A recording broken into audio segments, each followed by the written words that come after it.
So ayun guys, tayo ay uuwi na.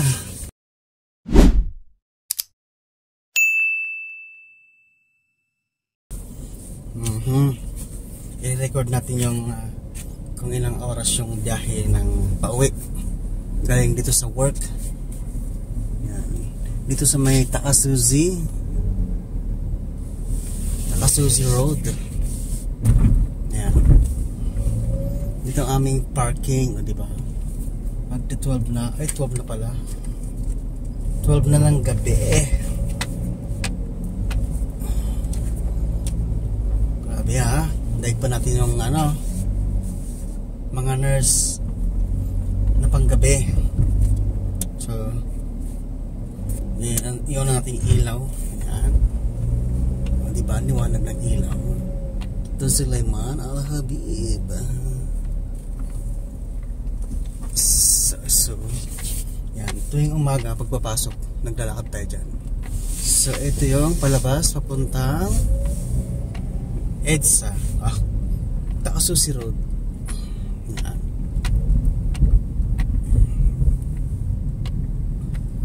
So ayan guys, tingin muna kaliwa at go.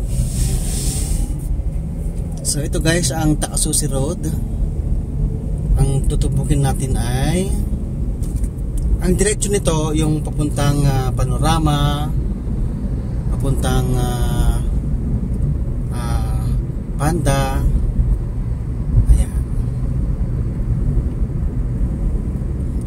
Pero dito lang tayo sa service road. Mag-service road lang tayo. So may gas station dito. Yung mga parking lot dito guys, yung sa gilid-gilid may bayad na, kaya walang gaanong nagpa-park na dito. So dito lang tayo sa service road. Dati dito may dito may camera, kaya ngayon wala na, tinanggal na eh. Kaya dapat guys aware din kayo sa mga kung nasaan yung camera nakalagay. So ito yung paggabi. Uwi tayo ng gabi. Yan, dito may may stoplight. Dito sa may service road. Yan, guys, yung Euromars. Yung paglagpas ng stoplight, yung ginagawang mga building diyan. Tapos yung tulay guys na yan, sa kanan papuntang Diplomat, sa kaliwa naman yung Kingdom Tower na. Ayan. So dito mayroon ding mga bilihan ng mga cellphone, mga gadgets, ayan, mga housing dito sa gilid dito sa kanan. So dito guys tayo sa kakaliwat tayo. Ako lang pala. So ito sa crossing ibabaw. Ang tutumbukin natin ay ang Kingdom Tower. So ayun guys, dito tayo. Yan, yun yung Kingdom Tower, yung green na yan. Nakaano siya sa nakatagilid. Nakaharap siya dun sa kaliwa at kanan, kaya hindi natin makita ng buo. So ito guys yung Otame sa may Aruba Road. Otame dito guys, ito guys Aruba Road na to, Aruba. Yan, meron na namang malaking truck dyan ginagawa. Dito kami dati nakatira sa may malapit sa Otame. So dito tayo sa service road ulit dahil magkakanan tayo dyan. Pag diniretso yan guys papuntang doon sa may King Abdulaziz Road, papuntang Jayco, yan, papuntang another side ng Riyadh. So dito lang tayo sa service road ulit.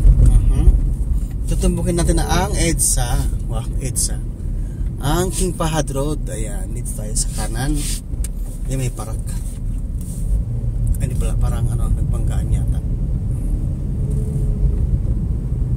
Sana walang parak dyan sa nagbabantay dyan sa may exit. Yan, parang wala man. So mag-exit tayo dyan. Minsan dito ako sa service road sa ibabaw. Pero pag may dyan, may parak, huwag na nga lang, dito na nga lang ako.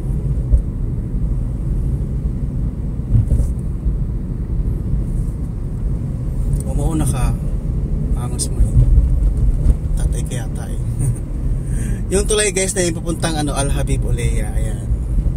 O, diba? Ang ganda ng tulay dito. Nakatakot magtulay na mag-isa.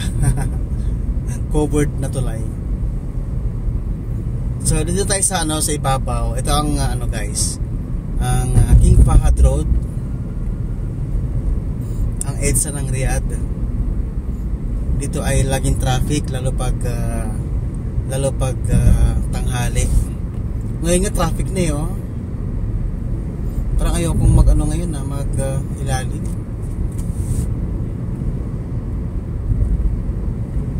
Sige, try natin para mas mabilis.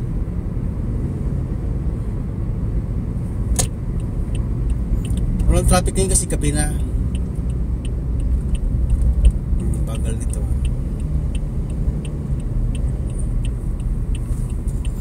Labas ulit tayo dito, wala namang parak. Minsan kasi may parak dito pag mga 10 o'clock, ayan.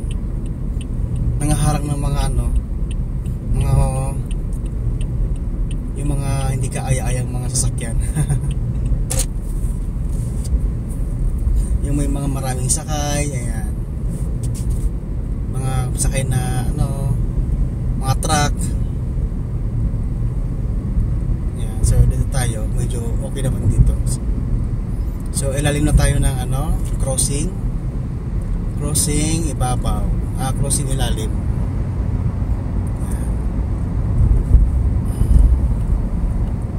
So ang diretso nito guys papuntang papuntang Dammam. Diretso to. Tapos may mga shortcut na dyan papuntang Lulu, Murabba, papuntang Jawasat. Ayan, diretso. Ito ay King Fahad Road, Riyadh, Saudi Arabia. Ayan. So nasa pa rin tayo, nasa King Fahad Road pa rin tayo. Pagtanghali dito guys, sobrang traffic. Kaya sa mga gustong dito pagtanghali, huwag kayong dito dumaan. Sobrang traffic dito. Parang EDSA nga eh. Tawag ko dito EDSA eh. Tapos pag Timog Avenue naman, dun sa sa may localizer. Dun yung timog ng Saudi Arabia. So dito ay 60 lang. Minsan mabilis dito pag gabi, kaya nakatakot na dito eh. Ang bibilis yung mga sakyan, kala mo siguro gutom na.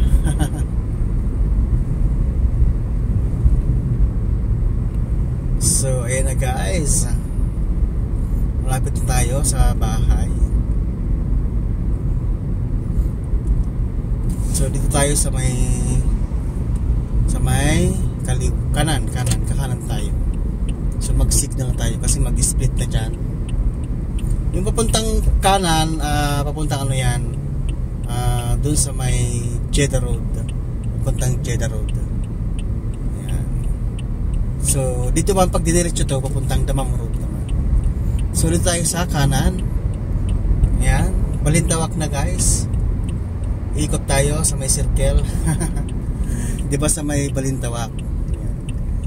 Yung unang sigaw, doon ba yun? Sa Balintawak. May doon, may circle o parang ganito. Pag pag ganito na, Balintawak na. So ito yung Balintawak ng Riyadh. So pag itong road na to, ito ay Qurais Road. Ayan, Qurais Road. Pag diniretso mo yan, papuntang Al Habib Rayyan. Ayan. So magle-left tayo dito. Ayan. Dito rin guys, pag tanghali, sobrang traffic. Dito ako kaninang dumaan, sobrang traffic. Parang din to, parang EDSA rin.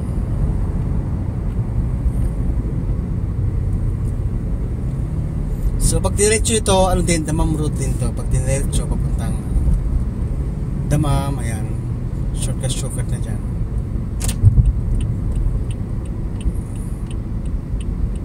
So dito naman tayo ulit sa Service Road.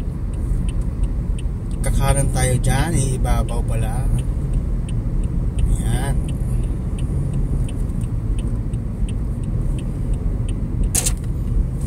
Dito rin guys, yung papuntang kanan. Papuntang kanan ay papuntang Lulu Murabba. Papuntang kaliwa naman Sulaimanya. Ayan, Sulaimanya. So dito tayo sa kaliwa. Stoplight ulit. So dito pwede kang mag right turn pag naka green, pero pag naka red bawal mag right turn. Wala.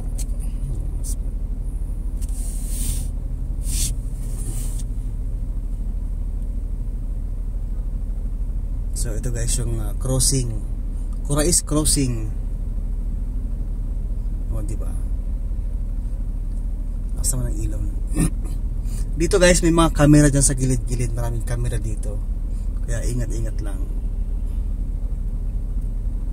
Tsaka sa mga guys, camera pag lagi kayo araw-araw na dumadaan dun sa street na yon or sa sa kalye,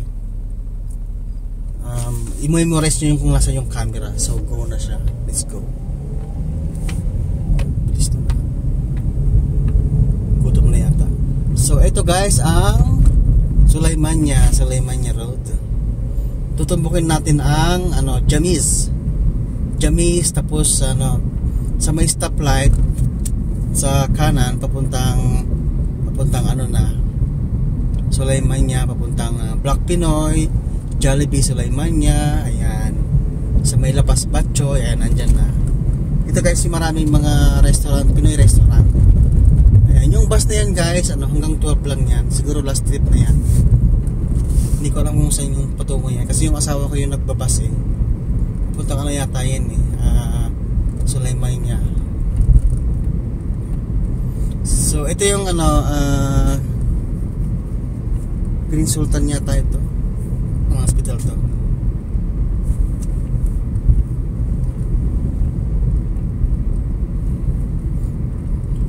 So ito guys yung crossing ng Sulaimanya stoplight.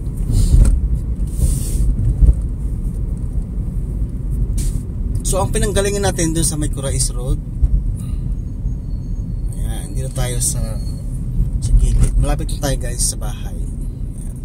12 to 15 minutes pa lang pauwi pupuntang bahay pag gabi. Pero pag yung ay nako, nabot ng 30 minutes, 40 minutes, minsan 1 hour. So ayan guys, yung kanan dyan papuntang Sulaimanya. Yan yung maraming bilihan ng mga pagkain, mga Pinoy restaurant dyan, marami sa kanan. So diretso tayo. Pag diretso nito papuntang Localizer, Pamimi. Ayan. Yan, yung mga hunger station na yan, yung mga ngayon mga hari ng kalsada dito sa Riyadh. Yan. So mag-signal na tayo dito sa right. Huwag nyo kalimutan guys maagang mag-signal para pag may makasunod kayo, at least alam nila na punta ka sa kaliwa o sa kanan. Ayan. Kasi minsan yung mga local dito may mga balakura silang mag-drive, mga siga-siga. So dito tayo guys sa Sulaimanya. Ito yung Sulaimanya Road, Sulaimanya place, Sulaimaningis. So ito yung may mga Pinoy school, mga international na eskwelahan. Dito yung Fugen, Palmcrest. Ayan, dito sa Sulaimanya maraming mga international school dito. So ayun na guys, ingat-ingat dito sa mga kanto-kanto kasi minsan may mga biglang sumusulpot dyan na sasakyan. Nung nakaraan, muntik ako nadali dyan ang bilis ng sasakyan. So diretso lang tayo. Actually dito na tayo, pero doon tayo lumulusot sa kabilang kanto para kasi gusto ko nakaharap sa may papuntang papasok na, nakaharap doon para hindi ako abante. Tapos kaliwa tayo dito. So ito guys yung Palm Crest. Dito ako kumakaliwa. Dito tayo nakatira. Malapit dito. Walking distance lang. So morning. So we're here. O diba, liwanag ng ating ilaw. Kita lahat.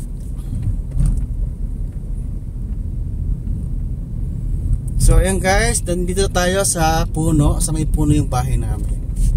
Ayan. So may DHL dito. Kaya sa mga gusto magpa-deliver ng DHL, ayan, dito yung siguro yung dyan, isang driver ng DHL. Ayan. So, atras tayo.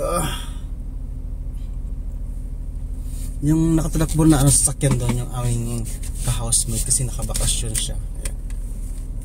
Kasi guys, ayoko yung diyan sa may puno kasi yung mga dahon, mga bulaklak niya naglalaglagan sa mga sasakyan, pupunta sa loob ng makina, mahirap linisin. Kaya siguro ayaw din yung mga housemate namin na mag-park doon. Kaya yung nakatulakbo yung doon, ang linaw na yung ilaw. Ayan guys, thank you so much. So ang time natin is 16 minutes. O diba 16 minutes, ang tagal din pala pag gabi. O di what muna pag umaga, sobrang traffic. Ayan guys, thank you so much. At hope you like this video. Wow. And see you again to my next travel tour. Wow, travel tour. Bye guys. Gawin natin 17 minutes to para at least Ayan, may second din na double parking na dito guys. Kaya mga naman dito, mga resident naman, siguro wala nang police na dito nag-picture. Wag lang harangan kasi Ayan guys, thank you, bye.